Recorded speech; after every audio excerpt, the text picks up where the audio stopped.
Hello friends, welcome to easy classy. आज हम start कर रहे हैं geography and the chapter is chapter number 2, the sun, the moon, the earth. इस chapter के जो बेसिक्स हैं वो तो हमें आते हैं। सन क्या है, एक स्टार है, मून क्या है, एक सैटेलाइट है, और अर्थ एक प्लैनेट है जिस पे हम रह रहे हैं। ठीक है, प्लैनेट के अराउंड कौन रिवॉल्व करता है? मून। और अर्थ किसका रिवॉल्यूशन करती है? सन का। ठीक है, earth revolves around the sun. Okay, और हमें ये भी पता है कि जो अर्थ है वो सन के आसपास जब रिवॉल्यूशन करती है तब खुद की एक्सिस पर भी वो रोटेट होती है। ठीक है, और वैसे ही जो मून अर्थ के अराउंड रिवॉल्यूट करता है, ठीक है, तभी वो खुद की एक्सिस पर भी रोटेशन करता है। जिस तरह से सेम अर्थ करती है वैसा ही मून करता है। ठीक है, ये एक बेसिक हो गया जो हमें आता था। अब इसमें नया क्या है हम उस पर ही कॉन्सेंट्रेट करते हैं। तो कुछ टर्मिनोलॉजी है जो हमें यहाँ दिखना है, जैसे पेरिगी एंड एपोगी।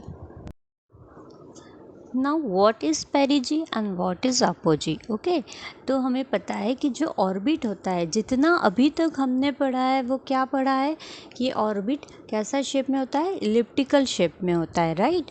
तो इलिप्टिकल शेप के कारण जब मून अर्थ का रिवॉल्यूशन करता है तो कभी वो अर्थ के बहुत पास आ जाता है और एक पॉइंट वो अर्थ से बहुत ज़्यादा दूर होता है। ठीक है, तो जब मून अर्थ के क्लोजेस्ट होता है तो उसे कहते हैं पेरिजी, और जब अर्थ से फारदेस्ट पोजीशन पे होता है तो उसे कहते हैं एपोजी। ठीक है, यहाँ पे दो ही वर्ड्स हैं। आप अच्छा डायग्राम में देख लीजिए, सेंटर में अर्थ है, दो जगह मून दिख रहा है। एक्चुअली मून एक ही है, वो दो पोजीशन पे है। ठीक है, वो मून का ऑर्बिट दिख रहा है हमें। तो जब वो क्लोजेस्ट टू अर्थ होगा तो उसे क्या कहेंगे? पेरिजी, और जब फारदेस्ट टू अर्थ होगा तो क्या कहेंगे? एपोजी। इसका याद करने का तरीका है, पेरी पेरी मसाला सबको बहुत पसंद ना, फ्राइज़ वगैरह में डाल के खाते हैं।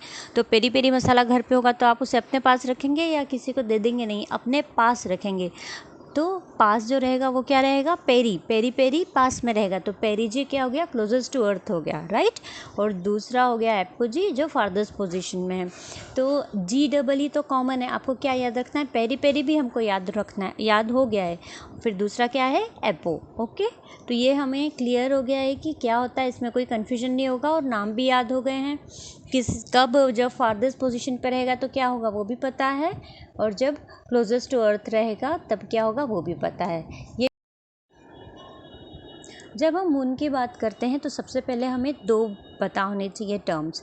फर्स्ट है न्यू मून और सेकंड है फुल मून।